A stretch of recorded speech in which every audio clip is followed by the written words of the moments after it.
အားလုံးပဲမင်္ဂလာပါဗျာနော်ကျွန်တော်ကတော့ကိုစော official channel ကကိုစောဖြစ်ပါတယ်ဗျာနော်အရင်တစ်ပတ်တော့ကျွန်တော်ဗီဒီယိုလေးတွေနည်းနည်းပြန်လုပ်ဖြစ်တယ်ပေါ့ပြန်လုပ်ဖြစ်တယ်ဆိုတော့အဆင်ပြေပါတယ်ကျွန်တော်တို့ subscribe လာလုပ်တဲ့လူလေးတွေလည်းတိုးလာတယ်ပေါ့နော်အဲ့တော့ဒီတစ်ပတ်အတွက်ကျွန်တော်2026ပေါ့နော်အရင်တော့ပုံစံမျိုးကျွန်တော်ဒီformula လေးပေါ့နော်အင်္ဂါမကျော်ပတ်တီးရေကျွန်တော်ဘောတော့ထွက်နိုင်တဲ့ကနေရေကျွန်တော်လောလောတယ်ပေါ့နော်ဒီဗီဒီယိုမှာကျွန်တော်လုပ်ပေးသွားမယ်ပေါ့နော်အဲ့တော့ဗီဒီယိုမစခင်လေးမှာကျွန်တော်ရဲ့လေးကို Telegram channel လေးအောက်မှာပေါ့နော်ချထားပြီးတယ်ဒီဗီဒီယိုလေးဆုံးသွားလို့ရှိရင်Telegram channel လေး join ထားဖို့အကြံပေးပါတယ်ဗျာနော်ပြီးတော့မကြည့်ဘူးတဲ့လူတွေကလည်းကျွန်တော်ကိုဒီ channel ကို like and subscribe လေးလုပ်ပြီးတော့ဒီခေါင်းလုံးလေးလောက်သွားပေးကြပါအောင်ဗျာနော်အဲ့တော့ကျွန်တော်တို့ကဒီတစ်ပတ်မှာကျွန်တော်တို့ကဖြစ်စဉ်ရပါတော့ကျွန်တော်ရဲ့ formula တွေအရင်တော့ထုတ်ခဲ့မှုတဲ့ formula တွေပုံစံအတိုင်းပေါ့နော်ဖြစ်စဉ်ရကျွန်တော်တို့ကဒီမှာကျွန်တော်ကြာသပတေးနေ့မှာလည်းအပူးထွက်တယ်ပေါ့နော်တောက်ကြနေ့မှာလည်းအပူးထွက်တယ်အဲ့လိုအပူး2ရက်စက်တိုက်ထွက်တယ်ပေါ့နော်ကြာသပတေးတောက်ကြအပူး2ရက်စက်တိုက်ထွက်ပြီးရင်ကျွန်တော်တို့ကပတ်တီးတစ်လုံးရမယ်ပေါ့နော်ပတ်တီးကောင်းကောင်းလေးတစ်လုံးရမယ်အဲ့တော့နောက်ပြီးတော့တနင်္လာနေ့မှာနေကုန်အတွက်1ချိန်လေးရမယ်ပေါ့နော်အဲ့ဒါလေးကျွန်တော်ဖြစ်စဉ်လေးကျွန်တော်ပြပေးမယ်ဆိုတော့ဘယ်ကနေစရမလဲဆိုတော့ဒီမှာကျွန်တော်တို့ပေါ့နော်ဒီကနေစမယ်ဒီကနေစပြီးတော့အဲ့မှာဒီမှာကြာတာရင်းနဲ့တောက်ကြမှာကျွန်တော်တို့နှစ်ဆိုပြီးတော့ပူးထားတယ်အဲ့တော့ပူးထားတဲ့အတွက်အပူးထွက်ပြီးရင်ကျွန်တော်တို့ကနောက်နေ့ပေါ့နော်အင်္ဂါမကျော်မှာကျွန်တော်တို့လာတဲ့တစ်လုံးရှိတယ်ပေါ့နော်အဲ့တော့ဒီမှာလဲနှစ်ဆိုတော့2ရက်စက်တိုက်ပူးတယ်ပေါ့နော်ဒီမှာလဲ1133ဆို2ရက်စက်တိုက်ပူးတယ်ဒီမှာလဲ3344ဆိုပြီးတော့ကျွန်တော်2ရက်စက်တိုက်ပူးတယ်အဲ့လိုပေါ့နော်2ရက်စက်တိုက်ပူးတာတွေရှိတယ်ပေါ့နော်ဒီလိုကြာတာပြင်းနဲ့တောက်ကြပေါ့နော်အဲ့လို2ရက်စက်တိုက်ပူးတဲ့ဟာတွေအဲ့လိုမျိုးပူးတယ်ပေါ့နော်အဲ့လိုမျိုးပူပြီးသွားတာနဲ့ကျွန်တော်တို့အင်္ဂါမကျော်မှာလာတဲ့ကနန်းကကျွန်တော်တို့ပေါ့နော်မှတ်ထားပါဗျာနော်အဲဒီကစားပတ်တီးသမားဝါသနာရရှင်တွေပေါ့နော်ပတ်တီးသမားရဲ့နောက်ပြီးတင်ကွယ်လဲထိုးလို့ရအောင်လို့ပေါ့နော်အဲ့တော့ကျွန်တော်တို့ကဒီမှာကျွန်တော်တို့နှစ်ဆိုပြီးတော့ကျွန်တော်တို့ပေါင်းချင်းကနှစ်ပေါ့နော်နှစ်ထွက်ပြီးတာနဲ့ကျွန်တော်အင်္ဂါမကျော်မှာကျွန်တော်တို့တစ်တလုံးထွက်နေကြပါဗျာနော်အင်္ဂါမကျော်တစ်တလုံးထွက်နေကြအပူ2ရက်စက်တိုက်ထွက်ထားလို့ပေါ့နော်ကြာတာပြေးတောက်ကြမှာကျွန်တော်တို့ကြာတာပြေးတောက်ကြမှာဒီမှာအပူ2ရက်စက်တိုက်ထွက်ထားတယ်ကျွန်တော်တို့တစ်တလုံးအင်္ဂါမကျော်မှာလာတယ်ဗျာနော်ဒီမှာကျွန်တော်တို့1နဲ့3ဆိုပြီးတော့ပူထားတယ်ကျွန်တော်တစ်တလုံးအင်္ဂါမကျော်လာတယ်ပေါ့နော်တစ်ကမြူးမဲ့သဘောရှိတယ်ပေါ့နော်ဒီမှာဆို3ကထွက်သွားတယ်ဒီမှာလည်းပဲထွက်တာမနည်းဘူးပေါ့နော်ဒီမှာတစ်လုံး2လုံး3လုံး4လုံး5လုံးတော့ထွက်တယ်အဲ့တော့ဒီမှာလည်းကျွန်တော်တို့ဘောနော်83ဆိုပြီးတော့ဒီမှာ83တော့မရဘူးဒီမှာကျတော့ကျွန်တော်တို့ဒီမှာ83ပေါ့နော်ကျွန်တော်ကင်မရာနဲ့ပေါ်နေ88ရယ်33ရယ်ပေါ့နော်ပူးထားတယ်ဒီမျိုးကြာတာပြင်းနဲ့တောက်ကြမှာပူးထားတယ်ဆိုတော့အဲ့အပေါ်တက်ကြည့်မယ်ပေါ့နော်အပေါ်တက်ကြည့်မယ်ဆိုဒီလမ်းတိုင်းအပေါ်မှာဆိုရင်ကျွန်တော်တို့အင်္ဂါမကျော်မှာ14ဆိုပြီးတော့ထွက်တယ်နောက်ပြီးတော့1ကနောက်ထပ်2ကြိမ်ဆက်လိုက်တယ်ပေါ့နော်1ကမြူးမဲ့သဘောရှိတယ်နောက်တစ်ပတ်ထဲမှာ1ကမြူးမဲ့သဘောရှိတယ်ဆိုတော့ကျွန်တော်ကဒီမှာ55နဲ့66ဆိုပြီးတော့2ရက်ဆက်တိုက်ပူတယ်1တလုံးဒီမှာ1တီပေါ့နော်အင်္ဂါမကျော်မှာထွက်တယ်ပေါ့နော်1ကတစ်လုံး2လုံး3လုံး4လုံး5လုံးပြအောင်ထွက်သွားတယ်အဲ့တော့နောက်တစ်ပတ်မှာကျွန်တော်တို့ဒီမှာ66နဲ့55ပူးထားတာဆိုတော့ကျွန်တော်တို့ကတစ်တလုံးအင်္ဂါမကျော်ကျွန်တော်တို့ပတ်တီးအနေနဲ့ယူထားတယ်ကြာနော်အဲ့တော့နောက်ထပ်အထောက်တစ်ခုအနေနဲ့ဒီတစ်တလုံးဟာကောင်းလားမကောင်းလားထပ်ပြီးတော့စမ်းတက်ကြည့်တဲ့အခါမှာလို့ပေါ့နော်စမ်းတက်ကြည့်တဲ့အခါမှာကျွန်တော်တို့ဒီမှာကျွန်တော်တို့ဒီမှာနှစ်ပူရယ်ဆိုတော့နှစ်ကပေါင်း၄တလုံးလာတယ်ပေါ့နော်ဒီမှာ၄တလုံးလာတယ်ထပ်ပြီးတော့စမ်းတက်ကြည့်တဲ့အခါမှာဒီမှာ3ပူတယ်4ပူတယ်ပေါ့နော်4ပူတယ်ဆိုတော့3နဲ့4နဲ့ပေါင်းရင်4ပေါ့နော်4တလုံးလာတယ်ပေါ့နော်အဲ့တော့ဒီမှာ1ရယ်3ရယ်ပေါင်းရင်1ပေါ့နော်1ပူထားတယ်3ရယ်3ရယ်ပေါင်းတော့1ပေါ့အဲ့1တလုံးဟာဒီမှာအင်္ဂါမကျော်မှလာတယ်ဗျာနော်အဲ့တော့ဒီမှာလဲ8833ဆိုတော့88ရယ်33ရယ်ဆိုတော့1ပေါ့နော်1ကအင်္ဂါမကျော်မှာကျွန်တော်တို့ဒီမှာ14ဆိုပြီးတော့လာတယ်ပေါ့နော် နောက်ပြီးတော့သူကတစ်ခါလာပြီးမပြီးနိုင်တော့ဘူးပေါ့နော်ခဏလာနေတယ်ပေါ့နော်အောက်မှာ6တစ်တို့1 3တို့ပဲထက်ထွက်တယ်အဲ့လိုပဲဒီမှာကျွန်တော်တို့9နဲ့6ဆိုပြီးတော့ထွက်တယ်ပေါ့နော်ပြီးရင်ငါမကြော်ဘူးတစ်လုံးထွက်တယ်များသောအားဖြင့်တင်းလာနေမှာထွက်တာများတယ်ဗျာနော်အဲ့တော့တင်းလာနေမှာထွက်တာများတယ်ဆိုတော့ကျွန်တော်တို့ကဒီမှာလဲအဲ့လိုပဲ6နဲ့55ဆိုတော့6နဲ့5နဲ့ပေါင်းရင်1ပေါ့နော်ဒါတော့1တစ်လုံးအဲ့တော့အင်္ဂါမကျော်1တစ်လုံးပါဗျာနော်ကျွန်တော်ဒီဘက်မှာရေးထားတယ်ဒါတော့ကျွန်တော်အကြမ်းမြင်ရေးထားတာပေါ့နော်ဒီကဲကျွန်တော်ဒီဗီဒီယိုတင်တဲ့အခါကျရင်ဒီကဲရှင်မှာတော့ကျွန်တော်ဒီဟာလေးတွေအသေးသေးကျွန်တော်ရေးပြီးတော့ထည့်ပေးထားမယ်ဗျာနော်မှတ်မိမှာဆိုလို့အဲ့တော့အဲ့အပြင်ကို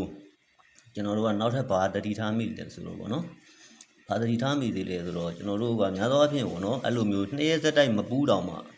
2ရက်ဆက်တိုက်မပူးတောင်မှပေါ့နော်တောက်ကြနေမှာအပူးနဲ့ဆုံးသွားတာမျိုးတွေများသောအားဖြင့်ပေါ့နော်အပူးနဲ့ဆုံးသွားတဲ့ဟာတွေမှာလည်းကျွန်တော်တို့တစ်တလုံးအင်္ဂါမကျော်လာတာတွေ့ရတယ်ပေါ့နော်ဒီမှာ6နဲ့ဆုံးသွားတယ်2ရက်ဆက်တိုက်တော့မပူးပေါ့နော်တစ်တလုံးအင်္ဂါမကျော်လာတာတွေ့ရတယ်ပေါ့နော်ဒီမှာဆိုရင်လည်းကျွန်တော်တို့ဒီမှာဆိုရင်လည်း3ညတို့ဘာလို့ပူးတယ်ပေါ့နော်တောက်ကြနေမှာတစ်တလုံးလာနေတယ်ပေါ့နော်အဲ့လိုမျိုးတစ်တလုံးလာနေတယ်ဒီမှာလည်းကျွန်တော်တို့တစ်ဆိုပြီးတော့ပူးပြီးတော့ဆုံးသွားတယ်တစ်တလုံးအင်္ဂါမကျော်လာနေတယ်ပေါ့နော်အဲ့တော့တစ်ကအင်္ဂါမကျော်မှာပေါ့နော်အင်အားကောင်းတယ်ပေါ့ဒါအဲ့ဒါလေးပြောချင်တယ်ပြီးတော့လှုပ်နေတဲ့ကဏ္ဍတစ်လုံးရှိတယ်ဗျာနော်လှုပ်နေတဲ့ကဏ္ဍတစ်လုံးရှိတယ်ဆိုတော့အဲ့လိုမျိုးပေါ့နော်ကျွန်တော်နည်းနည်းလေးစစ်ထားတာအဲ့တော့ကျွန်တော်ကလို့စစ်ထားလဲဆိုတော့မှာဒီမှာကျွန်တော်တို့ပေါ့နော်နှစ်နဲ့ပူးတယ်ဆိုပြီးတော့ကျွန်တော်တို့3ညတစ်လုံးလဲလာတယ်ဗျာနော်အဲ့တော့3ညတစ်လုံးလာတယ်ဆိုတော့ဒီမှာလဲဗာလဲဒီမှာလဲဟိုပါပေါ့နော်ဘယ်ရောက်ပါ88နဲ့33ဆိုပြီးတော့ထွက်တယ်ပေါ့နော်ထွက်ပြီးတာနဲ့ကျွန်တော်တို့ဒီမှာ3ညတစ်လုံးပေါ့နော်3ညတစ်လုံးလာတယ်အဲ့တော့ဒီမှာလဲကျွန်တော်တို့တစ်နဲ့ကျွန်တော်တို့ပေါ့နော်3ညဆိုပြီးတော့ဆိုတော့ဒီမှာ3ညတစ်လုံးအင်္ဂါမကျော်လာနေတယ်ပေါ့နော်အဲ့တော့အဲ့ဒါကတော့3ညကတော့ကျွန်တော်ကဘယ်လိုလဲဆိုတော့ဒီမှာချွင်းချက်တွေနည်းနည်းလေးပါလို့ကျွန်တော်က3ညကိုတော့ပေါ့နော်တိတ်ပြီးတော့စိတ်ထဲထည့်မထားဘူးပေါ့စိတ်ထဲထည့်မထားဘူးတစ်ကိုတော့ကျွန်တော်စိတ်ထဲမှာကျွန်တော်အင်္ဂါမကျော်ပေါ့နော်တင်းလာနေအားကောင်းတယ်လို့ကျွန်တော်ထင်တယ်ဗျာနော်အဲ့တော့အပူး2ကြိမ်ထွက်တိုင်းမှာကျွန်တော်တို့အဲ့အပူး2ကြိမ်ပေါ့နော်ထွက်တိုင်းမှာသူကအဲ့တစ်ကပေါ့နော်ထွက်နေတယ်ဗျာနော်ဒီမှာထွက်နေတယ်ဆိုတော့ဒီလိုမျိုးတွေရှိတယ်ဒီမှာလဲကျွန်တော်တို့တောက်ကြနေမှာကျွန်တော်တို့နှစ်နဲ့ဆုံးသွားတာမျိုးဆိုရင်ဒီမှာ6တိလို့ပါတော့ထွက်ထားတာရှိတယ်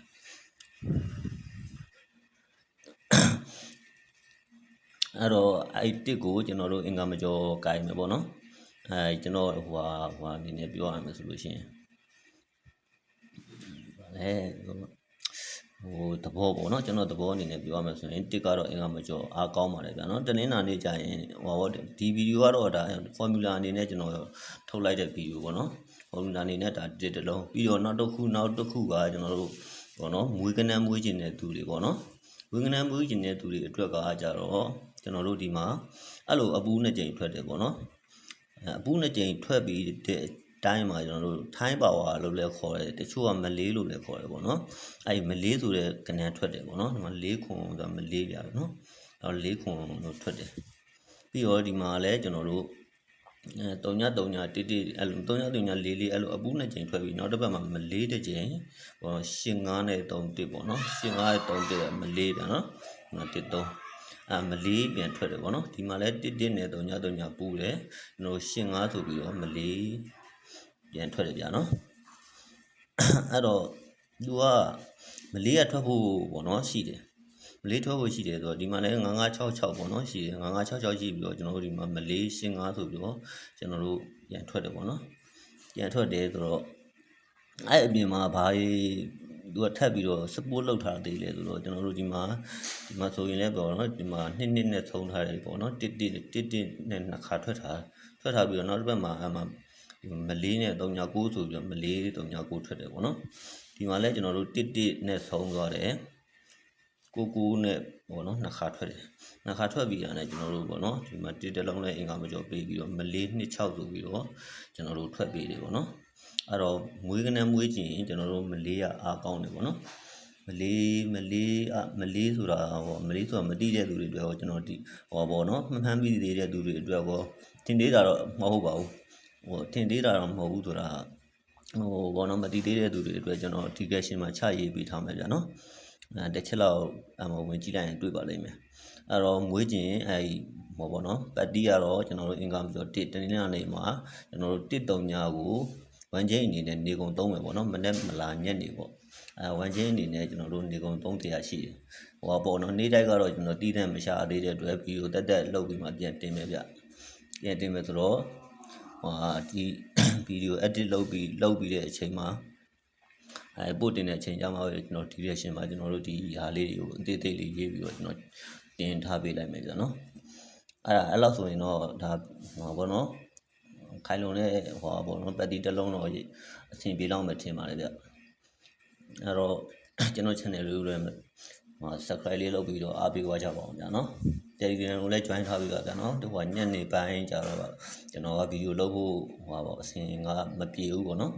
အချိန်ကလည်းတိတ်မရတဲ့အခါကျတော့ Telegram မှာကျွန်တော်အတူချုပ်လေးတွေရေးပြီးတော့တင်ပေးတယ်ကဏ္ဍကောင်းရင်ကောင်းတယ်လို့အကွက်နဲ့တယ်လို့တင်ပေးတယ်